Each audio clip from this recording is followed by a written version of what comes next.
नमस्कार, स्वागत है आप सभी का डीडी न्यूज पर। आप देख रहे हैं मिड डे प्राइम। मैं हूं ऋतु वर्मा। अगले 1 घंटे में हम बात करेंगे देश भर की बड़ी खबरों की।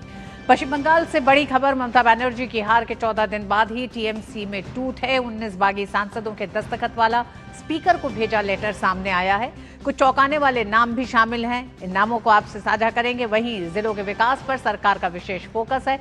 इस खबर पर भी विस्तार से होगी बात। इसी के साथ दुनिया भर में कौन कौन सी खबरों पर है सबकी नजर, क्या चल रहा है खेल और अर्थ जगत में, इन तमाम खबरों के साथ आपके साथ विस्तार से जुड़े रहेंगे अगले 1 घंटे में। लेकिन शुरुआत करेंगे अभी तक की बड़ी खबरों की। तृणमूल कांग्रेस का संकट गहराया। 19 बागी सांसदों का पत्र हुआ सार्वजनिक। पत्र में सयानी, शताब्दी और यूसुफ के भी नाम। बागी गुट सोमवार को लोकसभा अध्यक्ष से कर सकता है मुलाकात।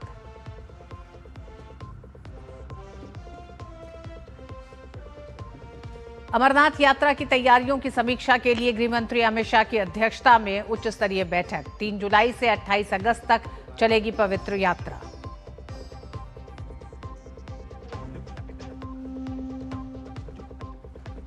दिग्गज निशानेबाज जसपाल राणा का निधन।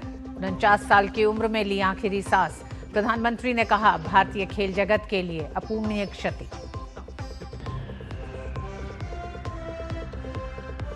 अमेरिका के राष्ट्रपति ट्रंप का दावा, अमेरिका ईरान समझौता अंतिम चरण में। यूरोप में सप्ताह के अंत तक हो सकती है डील।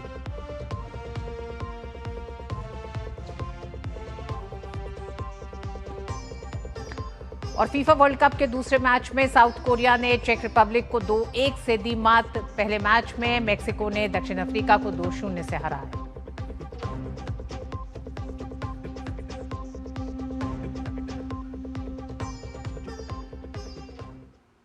और खबरों की शुरुआत पश्चिम बंगाल से आ रही बड़ी खबर से। पश्चिम बंगाल चुनाव हारने के बाद से एक के बाद एक झटके ममता बनर्जी को लगते जा रहे हैं।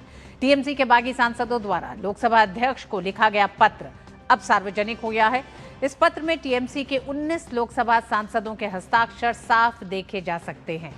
बागी सांसदों में टीएमसी सांसद सयानी घोष का दस्तखत भी इसमें शामिल है। इन बागी सांसदों ने लोकसभा स्पीकर से संसद में अपना एक अलग गुट बनाने और अलग बैठने की व्यवस्था करने की आधिकारिक मांग की है। सूत्रों के मुताबिक इस गुट का दावा है कि पार्टी के 3 और लोकसभा सांसद से संपर्क में है। गौरतलब है कि लोकसभा में टीएमसी के सांसदों की कुल संख्या 28 है, जिसका 2/3 आंकड़ा 19 होता है। ऐसे में आज सामने आए सांसदों के दस्तखत से ये जाहिर होता है कि इस गुट को लोकसभा में पार्टी के 2/3 सांसदों का समर्थन हासिल है। सूत्र के मुताबिक टीएमसी के बागी सांसद सोमवार को लोकसभा अध्यक्ष ओम बिरला से मुलाकात कर सकते हैं।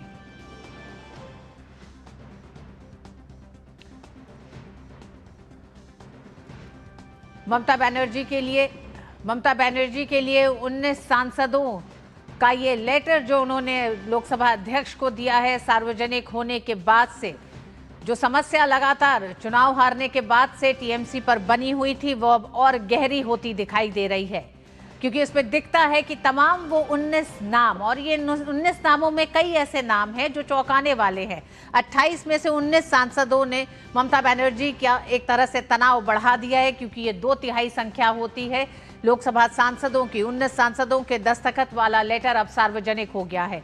इस लेटर में उन 19 सांसदों के दस्तखत शामिल हैं जो लगातार ममता बनर्जी के साथ तो रहे पिछले 1.5 दशक में सत्ता में रहते हुए, लेकिन चुनाव हारने के बाद से जो बातें निकल के सामने आ रही हैं, इन तमाम नेताओं का ये कहना है कि अंदरूनी एक टकराव टीएमसी के भीतर था।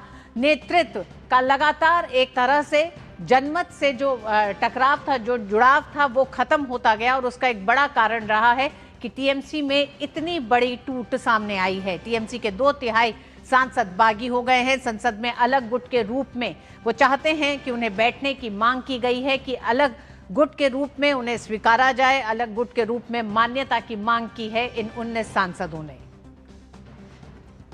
विधायकों की बगावत के बाद ममता बनर्जी की 19 सांसदों ने और टेंशन बढ़ा दी है, क्योंकि हम देख रहे हैं 2/3 विधायक पहले ही ममता बनर्जी को छोड़कर एक तरह से एक अलग गुट में शामिल हो चुके हैं। टीएमसी के बागी विधायक ऋतुव्रत बनर्जी का ये बड़ा दावा है।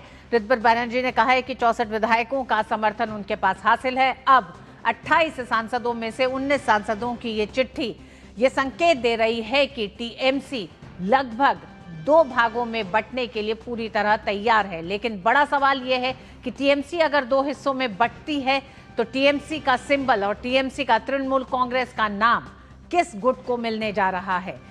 इन तमाम सवालों के जवाब भी आने वाले समय में सामने आ जाएंगे। लेकिन ममता बनर्जी के तनाव को बढ़ाने की ये चिट्ठी है। इस चिट्ठी को एक बार हम दिखाते हैं, क्योंकि जो तमाम सांसदों के इसमें दस्तखत है वो आपको दिखाई दे रहा है कि जिस तरह से सयानी घोष जो हैं उन्हें सबसे ज्यादा नजदीक अभिषेक बनर्जी के माना जाता था। अभिषेक बनर्जी ही उन्हें एक तरह से अपनी यूथ टीएमसी की यूथ विंग के साथ राजनीति में लेके आए और उसके बाद अब 1.5 दशक तक सत्ता में बने रहने के बाद ममता बनर्जी के चुनाव हारते ही ये जो टूट टीएमसी में दिखाई दे रही है वो बता रही है कि किस तरह से एक लंबे समय से एक असंतोष टीएमसी के भीतर चला आ रहा था, जो अब एक टूट के रूप में सामने दिखाई दे रहा है। साथ ही साथ कल्याण बनर्जी ने जिस तरह के संकेत दिए हैं, कल्याण बनर्जी को ममता बनर्जी का राइट हैंड के तौर पर देखा जाता है। कल्याण बनर्जी ने भी एक तरह से बगावती तेवर दिखाए, जिसमें कल्याण बनर्जी ने ममता बनर्जी के सामने साफ एक विकल्प रखा है, या तो अभिषेक बनर्जी या फिर वो। तो ये जो तमाम एक तरह से बड़ी बड़ी जो टीएमसी के लिए एक के बाद एक नेताओं का जो तेवर है वो सामने आ रहे हैं ममता बनर्जी की टेंशन को बढ़ाते हुए। सौरभ हमारे साथ बने हुए हैं। सौरभ, तृणमूल कांग्रेस और ममता बनर्जी के लिए अब शायद बहुत ही मुश्किल हो गया इस 19 सांसदों की चिट्ठी के बाद इस पार्टी को इंटैक्ट रखना। हाँ रितु जी, देखिए बिल्कुल अभी तो 19 सांसद कौन कौन है उसमें अभी कोई अटकलें नहीं है। कौन कौन नाम है एकदम साफ है और साफ तरीके से दिख रहा है कि जो जैसे दीपक अधिकारी जैसे सांसद, देव जिसको कहते हैं बंगाल के लोग, उनका भी ये देखने को मिल रहा है कि वो क्या, भले ही 2 दिन पहले ये कहे कि ममता बनर्जी जितने दिन हैं वो ममता बनर्जी के साथ है, लेकिन अब देख रहा है कि दीपक अधिकारी के नाम भी, उनका भी हस्ताक्षर सामने है। और एक बात साफ दिख रहा है कि अभिषेक बनर्जी जिन जिन लोगों को लेकर आए थे पार्टी में वो भी बगावत पर उतर आए हैं। तो एक तरीके से 28 में से अगर 19 सांसद अलग ब्लॉक बनाने की सोच रहे हैं और स्पीकर को अगले हफ्ते चिट्ठी देने की सोच रहे हैं, तो एक बात स्पष्ट है कि टीएमसी का जो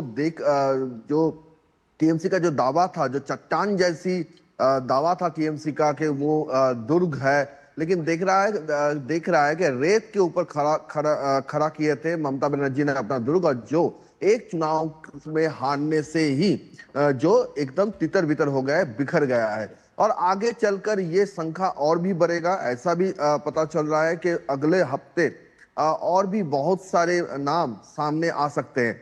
वो देखना पड़ेगा कि अगले हफ्ते क्या होता है। लेकिन एक बात तो तय है कि ममता बनर्जी की अपनी भतीजी को लेकर जो स्नेह है उसको लेकर और अभिषेक बनर्जी के लेकर, नेतृत्व को लेकर सवाल लगातार उठ रहे हैं। और यही कारण है कि अभी तक ममता बनर्जी भी पूरी तरह से चुप्पी साधी है पूरे मामले में। अभी तक टीएमसी का कोई रिएक्शन, ऑफिशियल रिएक्शन अभी तक इस चिट्ठी के ऊपर नहीं आया है। सौरभ, ऋत्विक बनर्जी के साथ 64 विधायकों का जाना, साथ ही साथ अगर दूसरी तरफ हम देखें कि जिस तरह से 19 सांसदों ने एक बगावती तेवर अपनाए हैं, उसके साथ उनका लगातार ये कहना है कि टीएमसी में अंदरूनी एक जो खींचतान थी, प्लस ये भी लगातार कहा जा रहा है कि ममता बनर्जी की अनदेखी, अभिषेक बनर्जी की अराजकता को लेकर जो रुख ममता बनर्जी का था उससे भी बहुत सारे सांसद नाराज हैं। इस बीच में कल्याण बनर्जी का यह कहना कि ममता बनर्जी को एक चुनाव करना पड़ेगा, कल्याण बनर्जी या अभिषेक बनर्जी। ऐसे में क्या लगता है कीर्ति आजाद जिस एक नए बयान के साथ इस पूरे बागी तेवरों के टीएमसी को एक नया रुख देना चाहते हैं, उसमें बीजेपी को शामिल करना चाहते हैं, इसको किस तरह से देखा जा रहा है? देखिए, कीर्ति आजाद भले ही आज ये बात कहे हैं कि कल्याण बनर्जी के साथ जो मामला हुआ था वो निपट गया है, अभी कल्याण बनर्जी इमोशनल आदमी, इमोशनल है, तो इमोशनली वो सारे आउटबर्स्ट कर चुके हैं। लेकिन इमोशनली एक बार कहा जा सकता है, इमोशनली 2 बार कहा जा सकता है, इमोशनली एक ही दिन बार हर एक चैनल में एक ही बात पूरे शुरू से लेकर आखिर तक वही बात दोहराना कल दोपहर से शाम तक, तो वो तो संभव नहीं है। वो तो कल बार बार ये बात कहे कि आज टीएमसी की जो हालत है उसका जिम्मेदार अगर कोई है तो अभिषेक बनर्जी है। ममता बनर्जी को चुनना पड़ेगा कि अभिषेक या फिर जो लोग उनके साथ अभी हैं वो कल्याण बनर्जी जैसे लोग। तो ये जो सारी बातें हैं आज कीर्ति आजाद डैमेज कंट्रोल के लिए सामने आए हैं, ठीक है। लेकिन ममता बनर्जी कुछ नहीं कहा, या फिर टीएमसी की तरफ से, एआईटीसी की तरफ से इसको लेकर अभी भी कोई बयान सामने नहीं आया, ये भी देखने वाली बात है। अगर एआईटी से आता है तो माना जाएगा कि उसमें अभिषेक बनर्जी का मोहर है, क्योंकि अभिषेक बनर्जी एआईटीसी के जनरल सेक्रेटरी है, नेशनल जनरल सेक्रेटरी है। लेकिन एआईटीसी की तरफ से कोई बयान नहीं आया है। ममता बनर्जी खुद ट्वीट किए हैं या फिर किसी मैसेज कोई मैसेज दिया है, नहीं आया है। जो आया है कीर्ति आजाद के जरिए। तो कीर्ति आजाद, हो सकता है कल्याण बनर्जी के साथ उनका अच्छा दोस्ती है, उन्हीं के साथ एक बयान हुआ है। लेकिन कल्याण बनर्जी का वक्तव्य जितना स्ट्रांग था उस हिसाब से रिएक्शन नहीं आया। ये जो सवाल उठा देना कि या तो अभिषेक या फिर हम लोग, इसका जवाब नहीं आया। तो बात कीर्ति आजाद कह रहे हैं कि बात टल गई है, लेकिन बात अभी टली नहीं। बात अभी टली नहीं है कि खेमा के जो दूसरे गुट है वो कह रहे हैं कि आने वाले दिनों में ये भी पता चल जाएगा कि पूरे जो मामला है इतनी जल्दी ये आग सुलगने वाली नहीं है।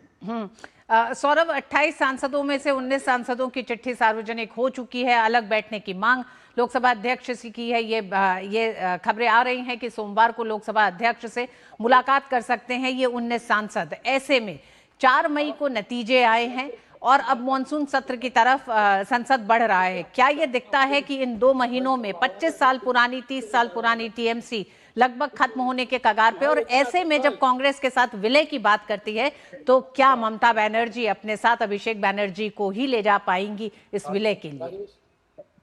देखिए, ये जो विलय के लिए पर अभिषेक बनर्जी तो रहेंगे ममता बनर्जी के साथ, इसमें कोई शक है नहीं। क्योंकि ममता बनर्जी जो अभिषेक बनर्जी को लेकर ये जो फूट दिख रहा है टीएमसी के अंदर, एकदम बिखरने के कगार पर टीएमसी है, पूरी तरह से लुप्त होने के कगार पर टीएमसी है, इसका एक बड़ा कारण अभिषेक बनर्जी है। ये वो चुनाव था जिसमें अभिषेक बनर्जी कैंडिडेट से लेकर क्या क्या किस स्ट्रेटेजी में कौन कौन इशू को लेकर टीएमसी इस बार चुनाव लड़ेगा, उसका स्ट्रेटेजी क्या होगा, क्या क्या बोलना होगा, कौन क्या काम करेगा, किस स्तर पर कौन नेता होंगे, किसके दायित्व में चुनाव लड़ा जाएगा, ये सारा जो मामला होता है एक चुनाव को लेकर, वो सब अभिषेक बनर्जी के नेतृत्व में हुआ था। तो अगर आप कैप्टन हो, एकदम सामने से लीड किए हो किसी टीम को, अगर वो टीम हारती है, बुरी तरह से हारती है, तो उसका जिम्मेदारी आपको ही लेना पड़ेगा। ये खेल के मैदान हो या राजनीति के मैदान हो, रीत सौरभ, यही है। लेकिन जितनी तेजी से घटनाक्रम बदल रहे हैं, 19 सांसदों ने एक तरह से अपने बगावती तेवर दिखा दिए हैं। ऐसे में क्या लगता है कि ममता बनर्जी के पास अब इतना समय बचेगा कि वो तृणमूल कांग्रेस जैसी पार्टी को अपने तक बचा के रख सके, या वो और अभिषेक बनर्जी मात्र 2 एक तरह से लोग बचेंगे इस पार्टी के जो जाके कांग्रेस में मिल जाएंगे? अब पार्टी जैसा कोई एक तरह से संगठन नहीं होगा जिसको विलय के लिए ये ले जा सके। देखिए, अभिषेक बनर्जी को लेकर जो सवाल है, जो मैं कह रहा हूं तो कि अभिषेक बनर्जी का नेतृत्व को लेकर जो हार हुआ था उसको स्वीकार नहीं किया गया, उल्टा अभिषेक बनर्जी को स्टैंडिंग ओवेशन देने को बोला गया, उसी से सारी बात शुरू हुआ है। तो अभी जो लोग जा रहे हैं वो अभिषेक बनर्जी के नेतृत्व का सवाल उठाकर ही जा रहे हैं। आगे चल के जो सवाल उठ रहा है कि बचेगा कौन, लेकिन ममता बनर्जी का कहना है, ममता बनर्जी का जो क्लोज है, करीबी है, उनका ये कहना है कि जो लोग भी जीते हैं वो ममता बनर्जी की छवि को देखकर ही जीत कर आए हैं। तो जो 40% वोट उनको मिला है, 40% करीब 40% जो वोट मिला है, वो ममता बनर्जी का ही है, ऐसा उनका मानना है। तो उनका मानना ये है कि अगर ये जाते भी है तो पार्टी को कोई नुकसान नहीं होगा। पार्टी, ममता बनर्जी के जो फाउंडर है पार्टी के, वो ममता बनर्जी हैं, और जो 2 साइन किए थे उसमें से 2 मुकुल राय तो नहीं रहे। तो ममता बनर्जी के साथ सिंबल जाएगा या नहीं, सिंबल उन्हीं के पास है। तो इसी के चलते उनका ये मानना है, ममता बनर्जी के करीबों का ये मानना है कि आगे चलकर ममता बनर्जी कोई और लोगों को खड़ा कर देंगे। लेकिन जनता क्या ममता बनर्जी के साथ है, ये सबसे बड़ा सवाल है कि ममता बनर्जी की 15 साल की जो शासनकाल है उसको देखकर बंगाल की जनता क्या ममता बनर्जी के साथ है। फौलता के जो इलेक्शन हुए हैं, लास्ट जो इलेक्शन हुए हैं 4 मई के बाद जो नतीजा निकले हैं, उससे तो टीएमसी चौथे पायदान पर आई है। तो ऐसा तो लग नहीं रहा है कि जनता भी ममता बनर्जी के साथ अब है। लेकिन देखना पड़ेगा कि आने वाले जो बाई इलेक्शंस हैं उन बाई इलेक्शंस में क्या रिजल्ट होता है। उसमें टीएमसी अगर कैंडिडेट देता है, ममता बनर्जी अगर कोई कैंडिडेट देते हैं या कि खुद खड़े होते हैं या फिर अभिषेक बनर्जी को खड़ा करते हैं, तो उसको चलते ममता बनर्जी के नाम पर अब भी वोट आते हैं या नहीं है, या फिर उसमें फॉल्टा का रिपीटेशन होगा, ये देखना पड़ेगा। इसी सवाल में वो सवाल छुपा है कि अगले दिनों में टीएमसी होगा या नहीं होगा। राजनीति के जो जानकारी है उनका मानना है कि टीएमसी टीएमसी होगा, लेकिन क्या ममता बनर्जी ही उसका नेतृत्व करती दिखाई देंगी? सवाल बड़ा ये है। सौरभ, अंत में सिर्फ आपसे जानना चाहते हैं, 19 सांसदों ने जो चिट्ठी लिखी है लोकसभा अध्यक्ष को, उसमें कहा है सोमवार को मुलाकात का समय मांगा है, क्या इस पे कोई अपडेट है? देखिए, अभी तक तो इस पे आगे चलकर और कोई अपडेट नहीं है। सब सोमवार की राह पे है, क्योंकि जो बागी सांसद है वो भी कोलकाता लौट आए हैं। दिल्ली से बहुत सारे बागी सांसद कोलकाता लौट आए हैं, तो वो सब लौट आने के बाद उनको तो सबको जाना पड़ेगा, उनको जाकर ही ये चिट्ठी देना पड़ेगा। तो ये सोमवार तक, अगले हफ्ते तक ये चलेगा, ये तो ऐसा ही मानना है। बहुत बहुत धन्यवाद सौरभ पूरी जानकारी के लिए। पश्चिम बंगाल में तृणमूल कांग्रेस के भीतर जो टूट है, जो विघटन है, वो हर दिन बढ़ रहा है और धीरे धीरे मॉनसून सत्र तक देखना दिलचस्प होगा कि ममता बनर्जी अपनी तृणमूल कांग्रेस, इस पार्टी को कितना एकजुट रख पाएंगी। वक्त एक छोटे से ब्रेक का।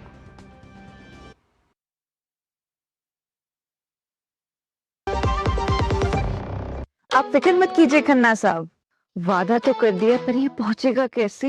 एक दिन में मार्कशीट कैसे मिलेगी शालिनी को? कल संडे है, मॉम की दवाइयां कल तक नहीं पहुंची तो पहुंच जाएगा। जो भी तुम चाहोगे वही पहुंचाऊंगा, एक दिन में डिलीवरी करके आऊंगा। सबको पता है कि मैं सबका दोस्त हूँ, हर सामान टाइम से पहुंचाने की ये बात है, दिल को दिल से मिलाने की ये बात है। ये है भारतीय डाक की नई 24 स्पीड पोस्ट सेवा। अब आपकी हर पोस्ट की गारंटीड डिलीवरी सिर्फ एक दिन में, ओटीपी की अतिरिक्त सुरक्षा के साथ। 24 स्पीड पोस्ट, भरोसा आपका, वादा हमारा। डाक सेवा, जन सेवा। पता है, लोग अक्सर मुझसे पूछते हैं कॉल सेंटर का स्टेडी जॉब क्यों छोड़ा। I wanted more out of life. बस मैंने अपना स्टार्टअप शुरू किया। जानना चाहोगे कैसे? Then start up your own business as an LIC agent. यहाँ सब कुछ है, trade products, zero investment, leading organisation and unlimited opportunities. तो क्या आप तैयार है LIC एजेंट बनो? अब बड़ा सोचो। हमारी वेबसाइट पर जाएं या अपनी नजदीकी LIC शाखा से संपर्क करें। केंद्रीय गृह मंत्री अमित शाह ने आगामी वार्षिक अमरनाथ यात्रा के मद्देनजर सुरक्षा और संचालन तैयारियों की समीक्षा करने के लिए आज एक उच्च स्तरीय बैठक की अध्यक्षता की। वार्षिक अमरनाथ यात्रा 3 जुलाई से शुरू होने वाली है। बैठक में राष्ट्रीय सुरक्षा सलाहकार अजीत डोभाल, जम्मू कश्मीर के उपराज्यपाल मनोज सिन्हा, सेना प्रमुख जनरल उपेंद्र द्विवेदी और केंद्रीय रिजर्व पुलिस बल CRPF के महानिदेशक GP सिंह के अलावा अन्य वरिष्ठ सुरक्षा और प्रशासनिक अधिकारी शामिल हुए।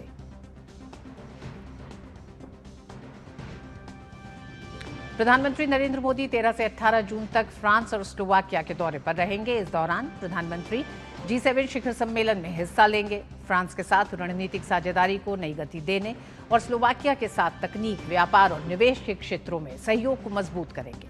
खास बात यह है कि इस दौरे का फोकस रक्षा सहयोग के साथ साथ artificial intelligence, health take, startups और उभरती प्रौद्योगिकियों, इमर्जिंग टेक्नोलॉजीज पे रहने वाला है। 13 से 18 जून तक होने वाला प्रधानमंत्री नरेंद्र मोदी का ये दौरा भारत की यूरोप नीति और वैश्विक कूटनीतिक सक्रियता के लिहाज से बेहद अहम माना जा रहा है। प्रधानमंत्री सबसे पहले फ्रांस के नीस शहर पहुंचेंगे, जहां 14 जून को उनकी मुलाकात फ्रांस के राष्ट्रपति इमैनुएल मैक्रोन से होगी। दोनों नेता भारत फ्रांस विशेष वैश्विक रणनीतिक साझेदारी की समीक्षा करेंगे, जिसे इस वर्ष और ऊंचे स्तर पर ले जाया गया है। नीस में दोनों नेता संयुक्त रूप से भारत इनोवेट्स कार्यक्रम का उद्घाटन भी करेंगे। भारत फ्रांस इनोवेशन ईयर के तहत आयोजित इस कार्यक्रम में भारत, फ्रांस और अन्य देशों के प्रमुख स्टार्टअप्स और वेंचर कैपिटल फंड्स हिस्सा लेंगे। इसे दोनों देशों के बीच बढ़ती इनोवेशन साझेदारी का बड़ा प्रतीक माना जा रहा है। प्रधानमंत्री इसके बाद फ्रांस के एवियन शहर में 16-17 जून को आयोजित होने वाले 52वें G7 शिखर सम्मेलन में हिस्सा लेंगे, जहां भारत को एक पार्टनर देश के रूप में आमंत्रित किया गया है। At the invitation of the Prime Minister of the Slovak Republic, His Excellency Mr. Robert Fico, our Prime Minister will pay a state visit to the Slovak Republic from 14 to 16 June. This visit is historic, as it would be the first ever visit by an Indian Prime Minister to Slovak Republic since its independence in 1993. Prime Minister will also interact with Slovak business leaders. Prime Minister will also hold talks with the President of Slovakia, Mr. Peter Pellegrini, at the Presidential Palace. G7 बैठक के दौरान प्रधानमंत्री मोदी की दुनिया के कई प्रमुख नेताओं के साथ द्विपक्षीय मुलाकातें भी होने की संभावना है। पश्चिम एशिया की स्थिति, वैश्विक सुरक्षा, आर्थिक चुनौतियां और तकनीकी सहयोग भी चर्चा के केंद्र में रह सकते हैं। भारत फ्रांस रणनीतिक साझेदारी को और विस्तार देने पर भी जोर रहेगा। इस दौरे का सबसे बड़ा फोकस टेक्नोलॉजी और इनोवेशन होगा। प्रधानमंत्री मोदी फ्रांस में आयोजित होने वाले भारत इनोवेट्स कार्यक्रम में भी हिस्सा लेंगे, जहां भारतीय स्टार्टअप्स अपनी क्षमताओं का प्रदर्शन करेंगे। Honorable Prime Minister Shri Narendra Modi will begin his visit to France in Nice. This visit is at the invitation of President of France, His Excellency Mr. Emmanuel Macron. This is Prime Minister's 7th official visit to France. During the visit to Nice, Prime Minister will hold comprehensive discussions with President Macron, covering full range of areas of our partnership, as well as they will exchange views on regional and international issues of importance. Prime Minister Modi will also jointly inaugurate Bharat Innovates along with President Macron. Advanced computing, biotechnology, agri-tech, ऊर्जा, semiconductors, space और defence जैसे क्षेत्रों में काम कर रही भारतीय startups वैश्विक निवेशकों और कंपनियों के सामने अपनी संभावनाएं पेश करेंगे। माना जा रहा है कि इस दौरान कई निवेश समझौते और कारोबारी साझेदारियां भी सामने आ सकती हैं। दुनिया भर से करीब 300 कंपनियों और निवेशकों के इसमें शामिल होने की संभावना जताई जा रही है। दौरे के बीच में प्रधानमंत्री नरेंद्र मोदी 14 से 16 जून तक स्लोवाकिया की राजकीय यात्रा पर रहेंगे। स्लोवाकिया के प्रधानमंत्री रॉबर्ट फित्सो के निमंत्रण पर हो रही ये यात्रा कई मायनों में ऐतिहासिक मानी जा रही है, क्योंकि 1993 में स्लोवाकिया के स्वतंत्र होने के बाद किसी भी भारतीय प्रधानमंत्री की ये पहली यात्रा होगी। प्रधानमंत्री मोदी स्लोवाकिया के प्रधानमंत्री रॉबर्ट फित्सो और राष्ट्रपति पीटर पेलेग्रिनी से मुलाकात करेंगे। दोनों देश व्यापार, निवेश, ऑटोमोबाइल और रेलवे मैन्युफैक्चरिंग, तकनीकी सहयोग तथा लोगों के बीच संपर्क बढ़ाने के नए अवसरों पर चर्चा करेंगे। पेरिस में प्रधानमंत्री नरेंद्र मोदी भारतीय समुदाय के लोगों को भी संबोधित करेंगे। माना जा रहा है कि ये यात्रा मध्य यूरोप में भारत की बढ़ती राजनीतिक और आर्थिक मौजूदगी को और मजबूत करेगी। अखिलेश सुमन के इनपुट के साथ ब्यूरो रिपोर्ट, डीडी न्यूज। और भारत इनोवेट्स 2026 का आयोजन फ्रांस के नीस शहर में हो रहा है। प्रधानमंत्री नरेंद्र मोदी फ्रांस के राष्ट्रपति के साथ मिलकर 14 जून का इसका शुभारंभ करेंगे। इस 3 दिवसीय ग्लोबल कॉन्क्लेव की मेजबानी के लिए इस शहर को क्यों चुना गया है, बता रही हैं हमारी साथी संवाददाता ममता चोपड़ा। ये है फ्रांस का तटीय शहर नीस। यहाँ अगर भारत इनोवेट्स 2026 का आयोजन हो रहा है तो इसके 5 बड़े कारण हैं जो आपको गिनाना चाहूंगी। पहला, यूरोप की सिलिकॉन वैली कहलाता है सोफिया एंटीपोलिस, जो यहाँ से मात्र 20-25 किलोमीटर पर ही है। यानी नीस सोफिया एंटीपोलिस का प्रवेश द्वार है, जहाँ 2500 दिग्गज कंपनियां काम करती हैं और हजारों स्टार्टअप्स भी यहाँ काम करते हैं। दूसरा बड़ा कारण, इसको एआई का गढ़ भी माना जाता है, क्योंकि जो फ्रांस के 4 इंटरडिसिप्लिनरी एआई इंस्टीट्यूट हैं उनमें से एक नीस में ही है। तीसरा कारण यह है कि टॉप 15 विश्व की अगर स्मार्ट सिटीज को आप गिनते हैं तो उनमें एक आता है नीस भी, और नीस में ही स्मार्ट सिटी इनोवेशन सेंटर भी है, जहां जीरो कार्बन एमिशंस को लेकर सॉल्यूशंस की खोज की जाती है। चौथा बड़ा कारण यह है कि यहाँ बड़े ऐसे इनोवेशन के स्टार्टअप प्रोग्राम्स चलाए जाते हैं जहां लाखों यूरो की फंडिंग यहां के स्टार्टअप्स को मिल रही है।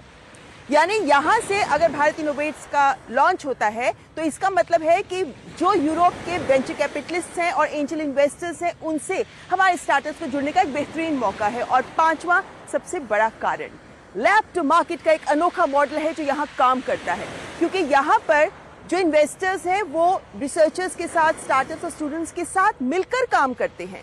यानी ये एक ऐसा मॉडल है जिसको हम भी अपनाना चाहते हैं। और इसी मंच से अगर हमारे शिक्षण संस्थानों से शुरू हुए स्टार्टअप्स इन्वेस्टर्स से मिलेंगे तो जाहिर है सफलता के नए आयाम भी गढ़े जाएंगे। फ्रांस के शहर नीस से कैमरामैन अंकित के साथ ममता चोपड़ा, डीडी न्यूज। तो नीस में भारत इनोवेट्स का लगातार सबको इंतजार है। तो विदेश मंत्री डॉक्टर एस जयशंकर ने फिनलैंड में आयोजित 14वीं कुलतारंता वार्ता में हिस्सा लिया। विदेश मंत्री ने कहा कि दुनिया के विभिन्न क्षेत्रों में चल रहे संघर्ष क्षेत्रीय सीमाओं से परे व्यापक स्तर पर नुकसान पहुंचा रहे हैं और बदलाव ला रहे हैं। उन्होंने तेजी से अस्थिर होती दुनिया में जोखिम कम करने और आपूर्ति श्रृंखलाओं में विविधता लाने, अधिक मजबूती और अतिरिक्त क्षमता विकसित करने के महत्व का भी उल्लेख किया। डॉक्टर जयशंकर ये भी उन्होंने दोहराया कि भारत के ऊर्जा संबंधी निर्णय राष्ट्रीय हित से प्रेरित है और खरीद सामर्थ्य और उपलब्धता को ध्यान में रखकर लिए जाते हैं। इसके साथ ही विदेश मंत्री ने कहा कि आज तक किसी भी यूरोपीय देश पर भारतीय हथियारों से हमला नहीं हुआ है, जबकि यूरोपीय हथियारों का इस्तेमाल भारत के खिलाफ हुआ है। I buy oil based on cost and availability. So at that point of time, much of the oil available on the market was Russian. Because Europeans were essentially buying up the Middle East oil, which was our traditional supply. So circumstances pushed us in a certain direction. But since you spoke about moral ambiguity, I would say this, no European country has been attacked with Indian weapons. I wish I could say that for European weapons vis-a-vis India. मध्य पूर्व में तनाव के कारण आए आर्थिक झटकों के बावजूद भारत दुनिया की सबसे तेजी से बढ़ने वाली अर्थव्यवस्था बना रहेगा। वर्ल्ड बैंक की ओर से जारी रिपोर्ट में ये भविष्यवाणी की गई है। इसके साथ ही देश की विकास दर में भी बढ़ोतरी की गई है। अपनी ताज़ा ग्लोबल इकोनॉमिक प्रॉस्पेक्ट्स रिपोर्ट में वर्ल्ड बैंक ने भारत की विकास दर को 2026 के लिए बढ़ाकर 6.6% कर दिया है, जो कि जनवरी के अनुमान में 6.5% थी। वहीं वर्ल्ड बैंक ने 2027 के लिए विकास दर अनुमान को 7.2% पर निर्धारित किया है, जो कि पहले 6.6% था। इसकी बड़ी वजह उम्मीद से अधिक घरेलू मांग और अर्थव्यवस्था का मजबूत होना है। वर्ल्ड बैंक के डिप्टी चीफ इकोनॉमिस्ट आयहान कोसे ने कहा है कि इस दौरान भारत दुनिया की सबसे तेजी से बढ़ने वाली अर्थव्यवस्था बना रहेगा।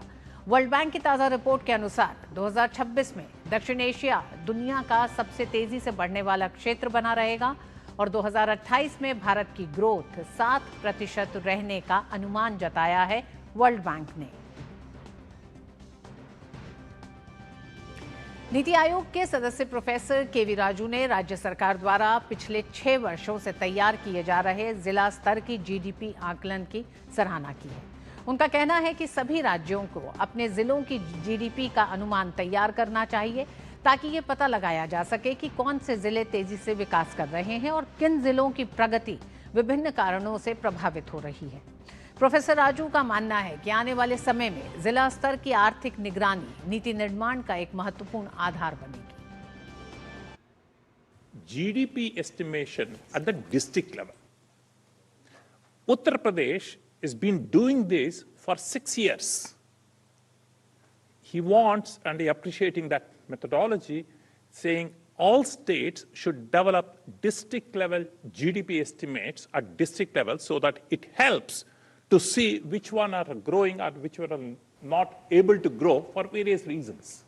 That's going to be coming up in the next few months and few years.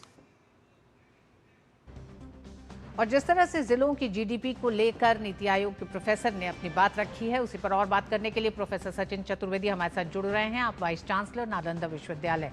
बहुत बहुत स्वागत है प्रोफेसर सचिन आपका। प्रोफेसर सचिन, 112 जिलों पर आकांक्षी जिलों को लेकर एक लंबा काम हुआ है। ये वो जिले रहे जो पूरे देश में विकास की धारा में पीछे थे। ऐसे में अब जिलों की जीडीपी को लेकर जो नीति आयोग जिस तरह से आगे बढ़ रहा है, ये क्या इसका आंकलन कैसे करेंगे, इसकी जरूरत क्यों पड़ी, और पिछले जो तमाम प्रयास किए गए क्या ये उनकी कड़ी में है या उनसे बहुत बड़ी सफलता नहीं मिली और उसके बाद इस पर आगे बढ़ा जा रहा है?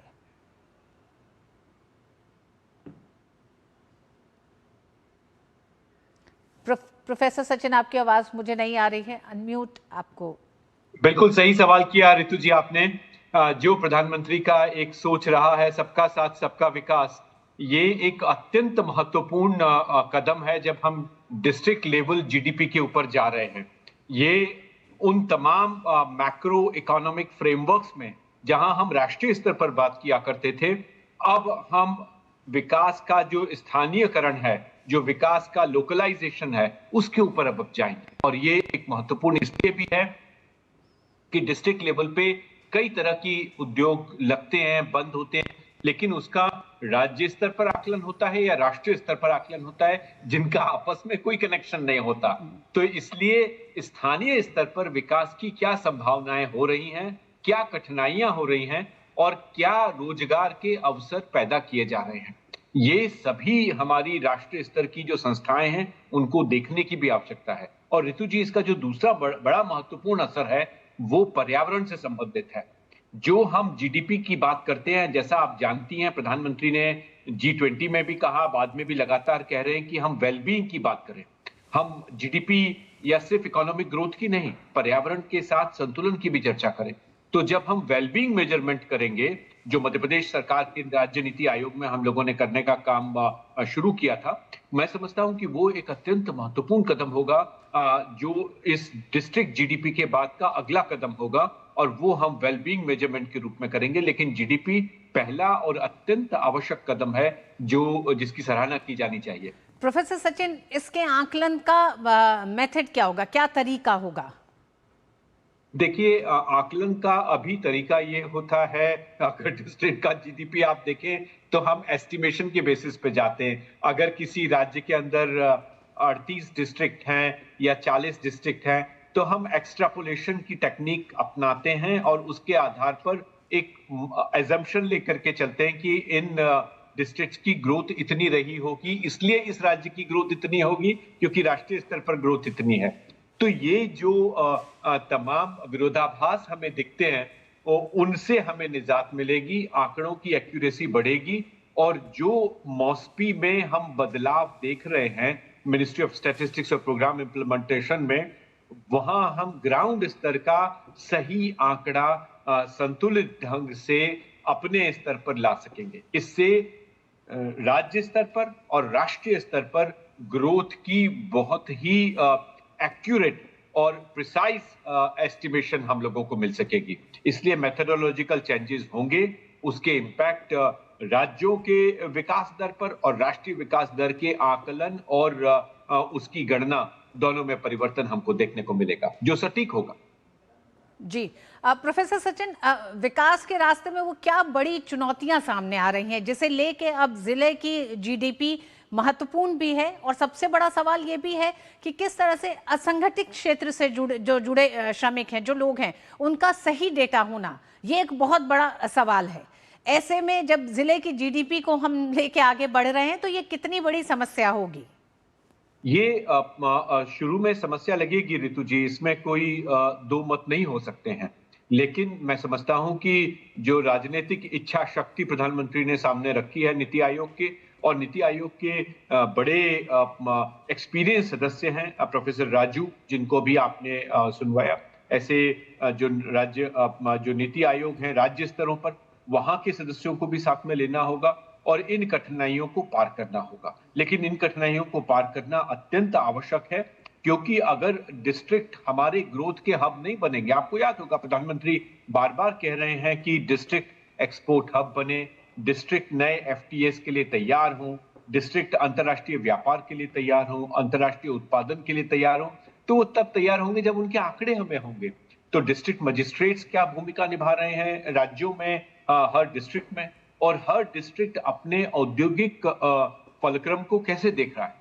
तो ये कठिनाइयां शुरू में आंकड़ों में आ सकती हैं, लेकिन वो बहुत मुश्किल नहीं है, क्योंकि ऑलरेडी अभी आंकड़े तैयार किए जाते हैं, लेकिन लिमिटेड स्तर पे किए जाते हैं। तो उसी का यूनिवर्सलाइजेशन डेटा कलेक्शन में हम लोगों को डिस्ट्रिक्ट लेवल पे देखना होगा। ये बहुत रुचिकर भी होगा जो अर्थशास्त्र में काम कर रहे हैं उन लोगों के लिए, क्योंकि इतना बड़ा आंकड़ा देश में कभी भी पैदा नहीं किया गया, और इतनी बड़ी संख्या में तो विश्व में कहीं नहीं हुआ है। तो ये बहुत ही मैं समझता हूं कि बहुत सटीक चित्रण हमारे आर्थिक प्रगति का और आर्थिक अवरोधों का, जो स्थानीय स्तर पर हमारे लोग समझते हैं कि अरे नीतियां तो इतनी अच्छी बनती हैं, इम्प्लीमेंटेशन नहीं होता। तो इम्प्लीमेंटेशन नहीं होता, इसका कारण यह है कि स्थानीय स्तर की जानकारी ही नहीं होती है। तो अब ये जो कदम उठाया गया है ये बहुत ही महत्वपूर्ण है, और स्थानीय स्तर पर मैं समझता हूं कि जो आंकड़े आएंगे वो प्रिसाइज, एक्यूरेट और प्रिडिक्टेबल इकोनॉमिक डेवलपमेंट मॉडल्स को बनाने में हमारी मदद करेंगे। प्रोफेसर सचिन, 11वीं गवर्निंग काउंसिल की बैठक में जब राज्यों के मुख्यमंत्रियों ने कई तरह की मांगे की, सस्ती दर पे बिजली उपलब्ध कराने की मांग की गई, ऊर्जा और मैन्युफैक्चरिंग को लेके मांग की गई, तो क्या इसको ये भी माना जाए कि अब जिला स्तर पर जीडीपी के जो एक सुझाव प्रधानमंत्री ने दिया है वो इसलिए भी है कि राज्यों को भी अपनी जिम्मेदारी, क्योंकि तमाम जितनी जन कल्याणकारी योजनाएं हैं, चाहे वो आर्थिक क्षेत्र में हो, सामाजिक क्षेत्र में हो, राजनीतिक क्षेत्र में हो, उनका असर जमीन पे क्या हो रहा है, इसका आकलन अब राज्यों को खुद करना है, उन कमियों को ढूंढना है और उनके समाधान भी ढूंढने हैं। बिल्कुल सही है। और ऋतु जी, आपको याद होगा 15वें और 16वें वित्तीय आयोग ने लगातार राज्य सरकारों को कहा है कि आप नीचे डिस्ट्रिक्ट लेवल पे पैसा ट्रांसफर करें। तो ये जो लगातार विकास के स्थानीयकरण का, लोकलाइजेशन ऑफ डेवलपमेंट, ये जो बात हम बार बार कह रहे हैं और सबके साथ सबके विकास की बात कर रहे हैं, ये एक महत्वपूर्ण कदम उस संबंध में। अभी तक हम राज्यों की बात कर रहे थे, क्षेत्रों की बात कर रहे थे, लेकिन अब डिस्ट्रिक्ट की बात हो रही है, और मैं समझता हूं डिस्ट्रिक्ट एडमिनिस्ट्रेशन और नीचे जाएगा, जिससे कि उनके जो सब डिस्ट्रिक्ट लेवल एंटिटीज हैं उनको हम देख और समझ सकें। तो ये बैंकिंग इंफ्रास्ट्रक्चर के लिए, ये बैंकिंग क्रेडिट स्ट्रक्चर के लिए, जो हमारे बिजनेस कॉरेस्पॉन्डेंट्स बीसीज हैं जहां बिजली नहीं है, इंटरनेट नहीं है, वहां के क्षेत्रों के लिए एक महत्वपूर्ण कार्य करेगा। तो ये ऋतु जी, कई तरह से जो फिजिकल इंफ्रास्ट्रक्चर की शुरुआत देश के अंदर अच्छी सड़कों के माध्यम से हुई है, एक स्टेबल बिजली सप्लाई के माध्यम से हुई है, स्थानीय स्तर पर उसका विकास का जो महत्वपूर्ण मॉडल हम खड़ा कर रहे हैं उसमें मदद मिलेगी। और ऋतु जी, इसका एक दूसरा बड़ा फायदा होगा, जो हम माइग्रेशन की समस्या देखते हैं। बहुत समय पहले हमारे राष्ट्रपति ने कहा था कि प्यूरा हम लेके आए, providing urban amenities in rural areas. ये उसके लिए एक महत्वपूर्ण कदम होगा, क्योंकि हमें सटीक चित्रण मिलेगा डिस्ट्रिक्ट लेवल से। बहुत बहुत धन्यवाद प्रोफेसर सचिन, हमारे साथ जुड़ने के लिए, इस विषय पर विस्तार से बताने के लिए कि किस तरह से आने वाले समय में भारत की विकास यात्रा को, भारत के विकास यात्रा में जो तमाम वो लक्ष्य तय किए गए हैं, उन्हें भी एक तरह से बड़ी ताकत मिलने जा रही है इस नई पहल से। मिड डे प्राइम में वक्त एक छोटे से ब्रेक का है। हर सुबह भारत एक नए सपने के साथ जागता है, और हर सपने को, हर प्रगति को एक शक्ति आगे बढ़ाती है। पिछले 12 वर्षों में बढ़ते कोयला उत्पादन और मजबूत सप्लाई के साथ देश की ऊर्जा सुरक्षा को नई मजबूती मिली। विकास को जिम्मेदारी और भविष्य से जोड़ते हुए पर्यावरण और विविधीकरण को भी नई दिशा मिली, क्योंकि प्रगति सिर्फ संरचनाओं में नहीं, लोगों के जीवन में भी नजर आनी चाहिए। और इसी सोच के साथ आत्मनिर्भर भारत के संकल्प को मिली नई ऊर्जा। यही है कोल इंडिया, 12 साल विश्वास के, विकास के, जन कल्याण के।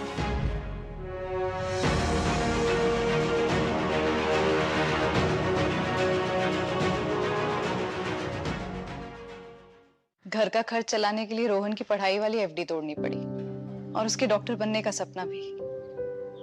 काश तुमने जाने से पहले टर्म लाइफ इंश्योरेंस लिया होता। पॉलिसी बाजार ऐप पर 1 करोड़ का टर्म इंश्योरेंस सिर्फ 410 रुपए महीने से शुरू। अमेरिका के राष्ट्रपति डोनाल्ड ट्रंप ने जानकारी दी है कि ईरान के नेताओं से बातचीत के बाद उन्होंने ईरान पर निर्धारित हमलों को रद्द कर दिया है। ट्रंप ने social media platform truth social पर लिखा है कि इस बात को ध्यान में रखते हुए कि ईरान के साथ बातचीत ईरानी नेतृत्व के सबसे ऊंचे स्तर तक पहुंच गई है और उसे मंजूरी मिल गई है। अमेरिका के राष्ट्रपति के तौर पर मैंने आज शाम ईरान के खिलाफ तय हमले और बमबारी को रद्द कर दिया है।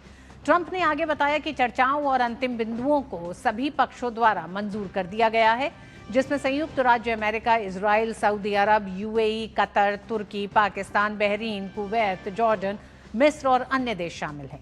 इसके साथ ही डोनाल्ड ट्रंप ने कहा है कि नौसैनिक नाकेबंदी तब तक पूरी तरह से लागू रहेगी जब तक कि यह सौदा अंतिम रूप से पूरा नहीं हो जाता।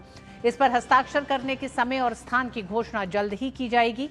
वहीं ईरान ने ट्रंप के दावों को खारिज करते हुए कहा कि डील पर अभी कोई अंतिम फैसला नहीं हुआ है। आइए दिखाते हैं कि ट्रंप ने क्या कहा और ईरान की क्या प्रतिक्रिया रही है। जंग टली और डील बढ़ी। ट्रंप का कहना है कि ईरान पर नए सैन्य हमले रोके हैं। ट्रंप कह रहे हैं कि जो वार्ता चल रही है उसमें प्रगति हुई है। ये ट्रंप के तमाम वो दावे हैं। हालांकि ट्रंप के दावे समय समय पर बदलते रहे। ट्रंप का कहना है कि ईरान के साथ समझौता लगभग पूरा हो गया है। ट्रंप ने कहा कि समझौते पर हस्ताक्षर जल्द होने की उम्मीद है। ये तमाम उम्मीदें ट्रंप जता रहे हैं। ट्रंप ने कहा कि ईरान कभी भी परमाणु हथियार नहीं रखेगा। हालांकि ईरान ने ऐसा कहा है कि नहीं कहा है, इस पर कोई अभी आधिकारिक मुहर नहीं लगी है। ट्रंप का कहना है हस्ताक्षर होने के बाद हॉर्मुज स्ट्रेट फिर से खुल जाएगा। ये नाकेबंदी जारी रहेगी। ट्रंप ने यह भी कहा है। ट्रंप का कहना है ईरान पर नए सैन्य हमले रोके गए हैं। आपको बताते हैं कि ईरान ने एक तरह से पलटवार करते हुए या ट्रंप के इन तमाम दावों का जवाब में क्या कहा है। ईरान ने ट्रंप के दावों को पूरी तरह खारिज किया है। ईरान ने खंडन किया है ट्रंप ने जिन बातों को कहा। ईरान का कहना है कि किसी भी समझौते पर अभी अंतिम फैसला नहीं हुआ है। तो लगातार ट्रंप जिन दावों को रख रहे हैं उनको खारिज कर रहा है ईरान। ईरान ने कहा कि तेहरान का किसी भी डील पर फाइनल फैसला नहीं है। ईरान ने कहा कि अमेरिकी कार्रवाई के कारण हॉर्मुज कम सुरक्षित है। ईरान का कहना है कि ईरान ने ट्रंप के दावों को पूरी तरह से खारिज किया है। तो ट्रंप जिन बातों को कह रहे हैं उसको सिरे से दरकिनार कर रहा है इस समय ईरान। ईरान का कहना है कि अभी ईरान ट्रंप ने जो समझौता के तमाम वो जिन शर्तों को रखा है उस पर अभी ईरान किसी भी तरह से तैयार नहीं है। ये डील पर किसी तरह का कोई फाइनल फैसला नहीं हुआ है जिसका दावा अमेरिका कर रहे हैं। अमेरिकी कार्रवाई के कारण हॉर्मुज सुरक्षित नहीं है, ईरान ने कहा। बात मौसम की। उत्तर भारत में मौसम ने एक बार फिर करवट ली है जिससे लोगों को भीषण गर्मी और उमस से राहत मिली है। राष्ट्रीय राजधानी के कुछ हिस्सों में कल रात तेज हवाओं और बारिश के बाद दिन भर रही भीषण गर्मी और उमस से राहत मिली है। शहर के कई इलाकों में मौसम तेजी से बदला और आसमान में काले बादल छा गए। दिल्ली के कई हिस्सों में तेज हवाएं चली, आसमान में बिजली चमकी और कई जगहों पर बारिश हुई है। वहीं पंजाब, हरियाणा, जम्मू कश्मीर और आसपास के पहाड़ी राज्यों में भी कई जगहों पर आंधी तूफान रहा। मौसम विभाग ने आज दिल्ली में बादल छाए रहने और हल्की से मध्यम बारिश और तेज हवाएं चलने का अनुमान जताया है। वेस्टर्न डिस्टर्बेंस के असर से उत्तर पश्चिम भारत में 13 जून तक बारिश का दौर जारी रहने की संभावना है।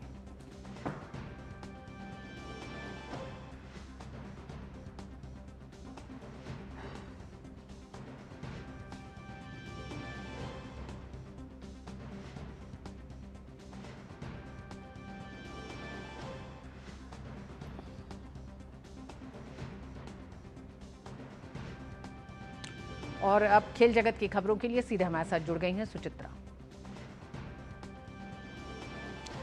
जी सुचित्रा, दुखद खबर के साथ खेल जगत से एक बड़ी खबर आई, जसपाल राणा का जाना। इसी के साथ क्या खबरें और हैं, हम आपकी तरफ रुख करते हैं। जी बिल्कुल ऋतु, आज एक दुखद खबर आई है खेल जगत के लिए। भारत के दिग्गज निशानेबाजी कोच और एशियाई खेलों के स्वर्ण पदक विजेता निशानेबाज जसपाल राणा अब इस दुनिया में नहीं रहे। आज दिल्ली के एक अस्पताल में उनका निधन हो गया। जसपाल राणा 49 साल के थे। जसपाल राणा 1 जून को जर्मनी से वापस लौट रहे थे तो उनकी तबीयत खराब हो गई थी। दिल्ली वापस आने पर डॉक्टर्स ने कार्डियक ब्लॉकेज बताया था और स्टेंट डाला गया था। आने वाले दिनों में एक और स्टेंट डाला जाना था। वे भारत के पिस्टल शूटर्स के हाई परफॉर्मेंस कोच के रूप में काम कर रहे थे। जसपाल राणा ओलंपिक पदक विजेता निशानेबाज मनु भाकर के भी कोच थे और उनके मार्गदर्शन में ही मनु भाकर ने पेरिस ओलंपिक में 2 पदक जीते थे। जसपाल राणा 2012 से जूनियर पिस्टल निशानेबाजों को कोचिंग दे रहे थे। सौरभ चौधरी, अनीश भनवाला और चिंकी यादव भी उनके ही शिष्य हैं। खेल जगत में प्रशिक्षण के रूप में उनके योगदान के लिए उन्हें 2020 में द्रोणाचार्य पुरस्कार से सम्मानित किया गया था। जसपाल राणा कॉमनवेल्थ खेलों में भारत के सबसे सफल खिलाड़ियों में से एक है। उन्होंने कॉमनवेल्थ खेलों के 4 संस्करणों 1994, 1998, 2002 और 2006 में दमदार प्रदर्शन किया था। 2006 के दोहा एशियन गेम्स में उन्होंने 3 स्वर्ण पदक जीते थे और 25 मीटर सेंटर फायर पिस्टल में विश्व रिकॉर्ड की बराबरी भी की थी। जसपाल राणा ने 1994 में मिलान विश्व चैंपियनशिप में जूनियर वर्ग में वर्ल्ड रिकॉर्ड स्कोर के साथ स्वर्ण पदक जीता था। जसपाल राणा के निधन से पूरे खेल जगत में शोक की लहर दौड़ गई है। प्रधानमंत्री नरेंद्र मोदी ने भी इस अपूरणीय क्षति पर गहरा दुख व्यक्त किया है। पीएम ने एक्स पर लिखा, श्री जसपाल राणा जी के निधन से गहरा दुख हुआ है। उनका जाना भारतीय खेल जगत के लिए एक बहुत बड़ी क्षति है। उन्होंने शूटिंग में अपनी असाधारण उपलब्धियों से देश का मान बढ़ाया। एक मेंटर के तौर पर भी उनका योगदान बेहद अहम रहा। उन्होंने पूरी लगन से युवा खिलाड़ियों को तराशा और उनका मार्गदर्शन किया। बेहतरीन प्रदर्शन, अनुशासन और खेल जगत की सेवा के प्रति उनकी अटूट निष्ठा के कारण उन्हें बहुत सम्मान मिला। दुख की इस घड़ी में मेरी संवेदनाएं उनके परिवार, दोस्तों और पूरे खेल जगत के साथ हैं। ओम शांति। बात करते हैं क्रिकेट की। महिला T20 क्रिकेट विश्व कप आज से शुरू हो रहा है। प्रतियोगिता का आयोजन इंग्लैंड और वेल्स में किया जा रहा है। पहले मुकाबले में मेजबान इंग्लैंड का सामना श्रीलंका से होगा। ये मैच बर्मिंघम में खेला जाएगा और भारतीय समय के अनुसार आज रात 11 बजे शुरू होगा। भारतीय टीम अपने अभियान की शुरुआत 14 जून को पाकिस्तान के खिलाफ करेगी। बात करते बैडमिंटन की। भारतीय badminton star PV Sindhu Australian open badminton tournament के सेमीफाइनल में पहुंच गई हैं। सिंधु ने क्वार्टर फाइनल में चीनी ताइपे की चेन सू यू को 21-6, 21-19 से मात दी। अब कल सेमीफाइनल में सिंधु का सामना जापान की शीर्ष वरीय खिलाड़ी अकाने यामागुची से होगा।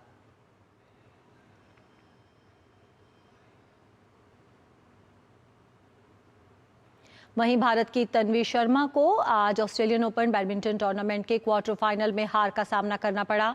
तन्वी को क्वार्टर फाइनल में जापान की शीर्ष वरीयता प्राप्त अकाने यामागुची ने 21-14, 21-14 से मात दी।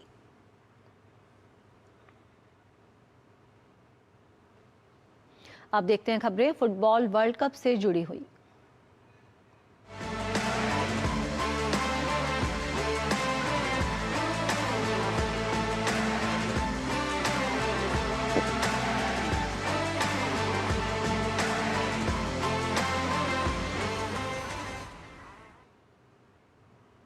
फीफा विश्व कप 2026 भव्य उद्घाटन समारोह के साथ शुरू हो चुका है। मैक्सिको सिटी में हुई पहली ओपनिंग सेरेमनी में ग्लोबल म्यूजिक स्टार शकीरा ने परफॉर्म किया। उद्घाटन समारोह में मैक्सिको की संस्कृति की भी झलक देखने को मिली और कलाकार मैक्सिको की पारंपरिक वेशभूषा में नजर आए। एस्टेका स्टेडियम में हुए उद्घाटन समारोह में हजारों प्रशंसकों की भीड़ उमड़ी। प्रशंसक भी मैक्सिको की टीम की जर्सी के रंगों में दिखे। मैक्सिको ने 40 साल बाद किसी फुटबॉल विश्व कप मैच का आयोजन किया। वहीं एस्टेका स्टेडियम 3 बार विश्व कप के उद्घाटन मैच की मेजबानी करने वाला पहला स्टेडियम बना। फुटबॉल विश्व कप 2026 के पहले मैच में सह मेजबान मैक्सिको ने दक्षिण अफ्रीका को 2-0 से हरा दिया। ग्रुप ए के इस मैच में मैक्सिको के लिए किनोनेज ने 9वें और जिमेनेज ने 67वें मिनट में गोल किए। खास बात यह रही कि इस मैच में 3 खिलाड़ियों को रेड कार्ड दिखाया गया, जो एक नया रिकॉर्ड है। मैक्सिको की जीत के बाद एज़टेका स्टेडियम के बाहर जश्न का माहौल देखने को मिला। मैक्सिको के प्रशंसकों के लिए मैक्सिको को अपने ही घर पर फुटबॉल विश्व कप मैच जीतते हुए देखना एक यादगार अनुभव रहा।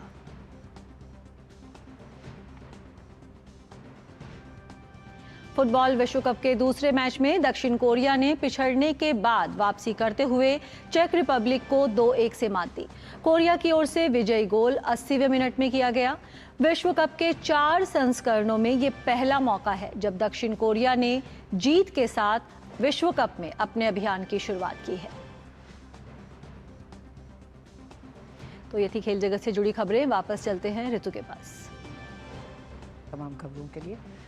और आगामी 21 जून को आयोजित होने वाले नीट यूजी परीक्षा के लिए राष्ट्रीय परीक्षा एजेंसी एनटीए ने अभ्यर्थियों के हित में कुछ बदलाव किए गए हैं। अभ्यर्थियों से मिले फीडबैक के आधार पर परीक्षा की अवधि 15 मिनट बढ़ाकर 195 मिनट कर दी गई है। अब परीक्षा दोपहर 2 बजे से शाम 5:15 बजे तक आयोजित होगी। एनटीए के अनुसार अतिरिक्त समय का उपयोग उपस्थित पत्रक पर हस्ताक्षर, पहचान सत्यापन और अन्य अनिवार्य प्रक्रियाओं के लिए किया जाएगा, ताकि छात्रों को क्वेश्चन पेपर्स हल करने के लिए पूरा समय मिल सके। एजेंसी ने प्रश्न पुस्तिका में यानी आंसर शीट्स में रफ वर्क के लिए उपलब्ध पृष्ठों की संख्या भी बढ़ा दी है। अब स्टूडेंट्स को 2 की जगह 4 रफ वर्क पेज मिलेंगे। एनटीए का कहना है कि ये बदलाव परीक्षा को अधिक सुविधाजनक और छात्र केंद्रित बनाने के उद्देश्य से किए गए हैं, जबकि निष्पक्षता और सुरक्षा के उच्च मानकों को बरकरार रखा जाएगा।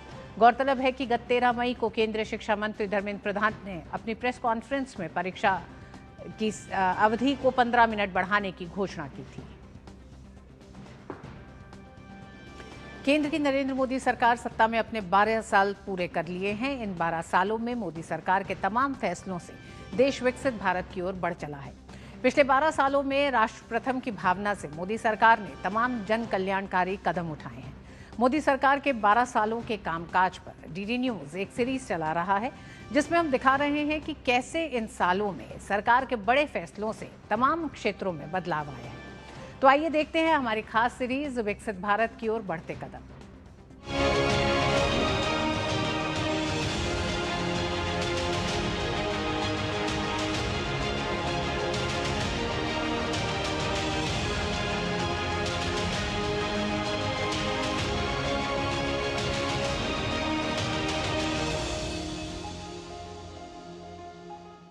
चांद से लेकर चिप तक और अंतरिक्ष से लेकर आर्टिफिशियल इंटेलिजेंस तक भारत आज विज्ञान और तकनीक की दुनिया में नई उड़ान भर रहा है।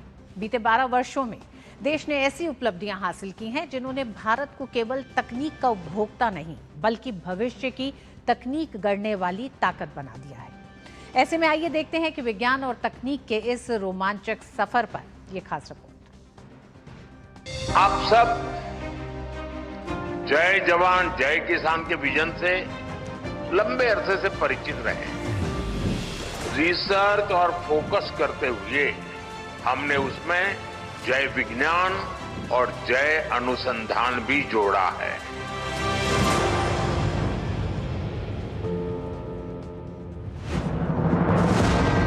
कभी दुनिया की तकनीक पर निर्भर रहने वाला भारत आज खुद भविष्य की तकनीक विकसित कर रहा है। बीते 12 वर्षों में भारत ने विज्ञान और तकनीक के क्षेत्र में जिस तेजी से प्रगति की है, उसने दुनिया का ध्यान अपनी ओर खींचा है। प्रधानमंत्री नरेंद्र मोदी के नेतृत्व में शुरू हुई कई बड़ी वैज्ञानिक योजनाओं ने भारत को टेक्नोलॉजी कंज्यूमर से टेक्नोलॉजी क्रिएटर बनाने की दिशा में मजबूत आधार दिया है। तो आइए आपको विज्ञान और तकनीक के रोमांचक सफर पर लेकर चलते हैं और दिखाते हैं कि बीते 12 सालों में भारत ने क्या बड़ी उपलब्धियां हासिल की हैं। भारत की सबसे बड़ी वैज्ञानिक उपलब्धियों में इसरो के चंद्रयान और गगनयान मिशन प्रमुख हैं। जुलाई 2023 में लॉन्च हुआ चंद्रयान 3 इतिहास रचते हुए चंद्रमा के दक्षिणी ध्रुव के पास सॉफ्ट लैंडिंग करने वाला दुनिया का पहला मिशन बना। विक्रम लैंडर और प्रज्ञान रोवर ने वहां तापमान, मिट्टी और रासायनिक संरचना से जुड़े अहम वैज्ञानिक डेटा जुटाए।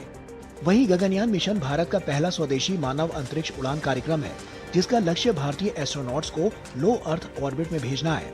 इसके लिए लगभग 20,000 करोड़ से अधिक का निवेश किया गया है। 2024 से 25 के दौरान इसरो ने गगनयान मिशन के लिए कई crew escape test, parachute test और सुरक्षा परीक्षण सफलतापूर्वक पूरे किए हैं, जबकि 4 भारतीय टेस्ट पायलट अपनी स्पेस ट्रेनिंग पूरी कर चुके हैं। भारत ने 2035 तक अपना स्पेस स्टेशन और 2040 तक भारतीय एस्ट्रोनॉट को चंद्रमा पर भेजने का लक्ष्य भी तय किया है। अब अगर तकनीक की दुनिया की बात करें तो इंडिया सेमीकंडक्टर मिशन भारत की डिजिटल आत्मनिर्भरता की मजबूत नींव बनकर उभरा है। दिसंबर 2021 में शुरू हुए इस मिशन के तहत सरकार ने 76,000 करोड़ का प्रोत्साहन पैकेज घोषित किया, ताकि भारत में चिप मैन्युफैक्चरिंग, पैकेजिंग और डिजाइन को बढ़ावा दिया जा सके। आज semiconductor chips, mobile, car, missile, AI और सुपर कंप्यूटर तक हर आधुनिक तकनीक का ब्रेन माने जाते हैं। यही वजह है कि भारत अब इस रणनीतिक क्षेत्र में तेजी से निवेश कर रहा है। दिसंबर 2025 तक देश के 6 राज्यों में 1.60 लाख करोड़ रुपए से ज्यादा के निवेश वाले 10 बड़े सेमीकंडक्टर प्रोजेक्ट्स को मंजूरी मिल चुकी है। साथ ही सेमीकॉन इंडिया 2025 जैसे मंच भारत की सेमीकंडक्टर यात्रा में बढ़ते वैश्विक विश्वास को भी दर्शाते हैं। इसके अलावा देश भर में अलग अलग जगहों पर सेमीकंडक्टर प्लांट स्थापित किए जा रहा है, क्योंकि सरकार का लक्ष्य है कि 2029 तक भारत अपनी घरेलू जरूरतों की अधिकांश चिप्स खुद ही डिजाइन और तैयार करने लगे। इसके साथ ही chips to startup program, AICTE semiconductor courses और NIE-LIT लैब्स के जरिए हजारों इंजीनियरों को प्रशिक्षण दिया जा रहा है, जो आने वाले वर्षों में आत्मनिर्भर भारत की मजबूत तकनीकी नींव तैयार करेगा। आर्टिफिशियल इंटेलिजेंस यानी AI के क्षेत्र में भी भारत ने बड़ी छलांग लगाई है। मार्च 2024 में शुरू हुआ इंडिया AI मिशन लगभग 10,372 करोड़ रुपए के बजट वाला भारत का सबसे बड़ा AI कार्यक्रम है। इसका उद्देश्य भारत को AI इनोवेशन हब बनाना है। इस मिशन के तहत अब तक 38,000 से ज्यादा GPUs उपलब्ध कराए जा चुके हैं, ताकि भारतीय स्टार्टअप्स और रिसर्चर्स कम लागत पर AI मॉडल्स तैयार कर सकें। भारत अपने खुद के लार्ज लैंग्वेज मॉडल्स यानी भारतीय चैट GPT जैसे सिस्टम विकसित करने की दिशा में काम कर रहा है। इसके लिए सर्वम AI, भारत जैन, फ्रैक्टल और टेक महिंद्रा जैसी 12 कंपनियों का चयन किया गया है। AI कोश नाम का प्लेटफॉर्म 5,500 से ज्यादा डेटा सेट्स और 251 AI मॉडल्स उपलब्ध करा रहा है। हाल ही में आयोजित इंडिया AI इम्पैक्ट समिट 2026 में भी भारत के AI मॉडल्स और नवाचारों को वैश्विक स्तर पर सराहना मिली। इसके अलावा सरकार स्वास्थ्य, कृषि, साइबर सुरक्षा और शिक्षा जैसे क्षेत्रों के लिए AI एप्लीकेशंस भी विकसित कर रही है। यही वजह है कि आज AI केवल विदेशी कंपनियों तक सीमित नहीं रहा, बल्कि भारत भी तेजी से ग्लोबल AI रेस में अपनी मजबूत मौजूदगी दर्ज करा रहा है। इसके अलावा बीते कुछ वर्षों में भारत ने quantum technology, 5G, digital payments, drone technology और बायोटेक्नोलॉजी जैसे क्षेत्रों में भी तेज प्रगति की है। भारत आज दुनिया का सबसे बड़ा डिजिटल पेमेंट इकोसिस्टम बन चुका है, जहां हर महीने अरबों UPI ट्रांजैक्शंस हो रहे हैं। 5G रोल आउट दुनिया के सबसे तेज नेटवर्क विस्तारों में गिना गया और बायोटेक्नोलॉजी में भारत वैक्सीन पावर हाउस के रूप में उभरा है। कोविड-19 के दौरान भारत ने रिकॉर्ड समय में कोवैक्सीन और कोविन प्लेटफॉर्म तैयार करके दुनिया को अपनी वैज्ञानिक क्षमता दिखाई थी। यही नहीं, नेशनल क्वांटम मिशन और डीप ओशियन मिशन जैसे कार्यक्रम भविष्य की तकनीकों के लिए भारत की दीर्घकालिक तैयारी को भी दर्शाते हैं। कुल मिलाकर देखें तो बीते 12 वर्षों में भारत ने विज्ञान और तकनीक के क्षेत्र में केवल प्रगति नहीं की, बल्कि अपनी एक नई पहचान भी बनाई है।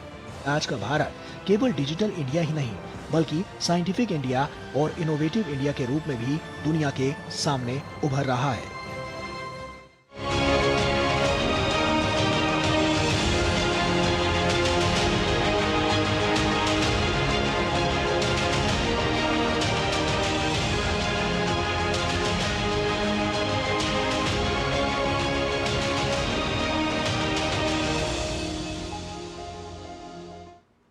और मिड डे प्राइम में बस इतना ही। मुझे दीजिए अनुमति। DD न्यूज़ पे खबरों का सिलसिला जारी रहेगा। देखिए न्यूज़ पंच आंचल के साथ। नमस्कार।